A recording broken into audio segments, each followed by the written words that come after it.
As more and more of us continue to head back to the office, we have often to relearn how to navigate our professional relationships after all that time at home, and that includes dealing with difficult coworkers. Back with us on Current, psychologist and executive coach, Dr. Lisa Orbe-Austin. Dr. Lisa, we have to get started here. We're going to start with a simple fact that really all of us are just kind of rusty when it comes to this. And it goes both ways. Maybe we're not great dealing with difficult people, or maybe we are the difficult person. I am pointing at myself. Maybe we're just a little stuck in our ways, Dr. Lisa. Yeah. I mean, I think the pandemic really, exacerbated that by not giving us the opportunities to have these, natural interactions that we have at work almost every day that really hone our skills to be effective interpersonally. And we are really rusty. And I think it's showing up not only in work, but in our everyday social lives and the things that we're coming into interaction with. So I think it's really important to kind of be conscious of that fact. Yeah, and a lot of us haven't had to directly deal with coworkers in a very long time because of COVID. And sometimes it can be hard really to tell if someone is being a jerk at work. Are they being direct and professional? Maybe that's hurting our feelings. Or are they really just having an off day? Maybe they're stressed out, or they're simply just not being nice. How are some ways we can tell the difference?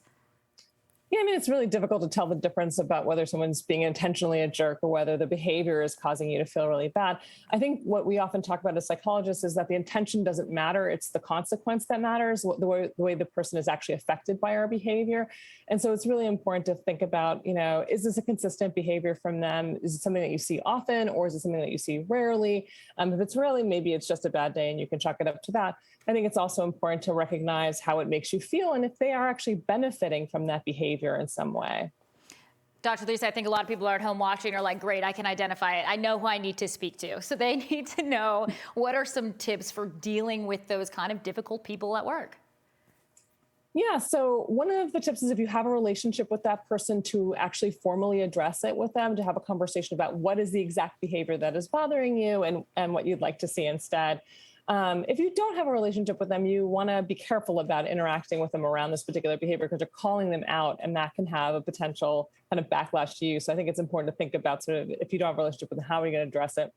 And we have to mention, go ahead, continue. I was just going to say, it's also important to be able to set emotional boundaries. Just because someone is having a bad day or treating you badly doesn't mean you also have to feel badly, and to be able to hold ownership and where it belongs for them.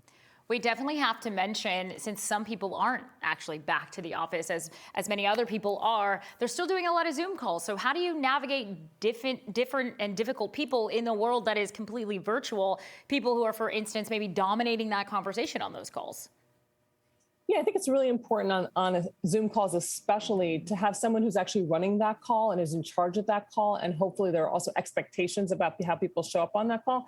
And if there's somebody who is just taking up a lot of space, it is okay to be like, thank you for your contribution. I want to hear from other people, especially if the person is authorized with running that call. And I think if you're that person's manager and you see them doing that, it's so incredibly important that you give them specific feedback about the behavior on the call. It's not going to change on its own. Oftentimes people are not even aware that they're doing it. Your expertise really in the office and these corporate structures, you say the antidote to difficult people at work is actually having friends, but not the kind of friends that you would think, not the ones you go and grab drinks with. How do we find these allies inside our office?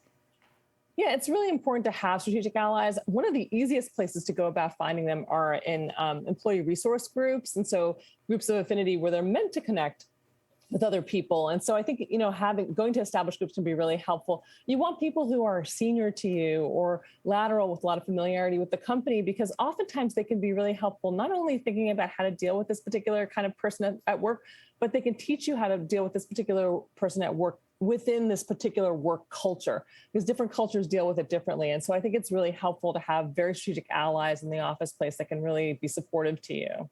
All right, Dr. Lisa, thank you once again this week. You guys make sure you follow her on Instagram at Dr. Orbe-Austin, and we'll see you again next week. Some good advice.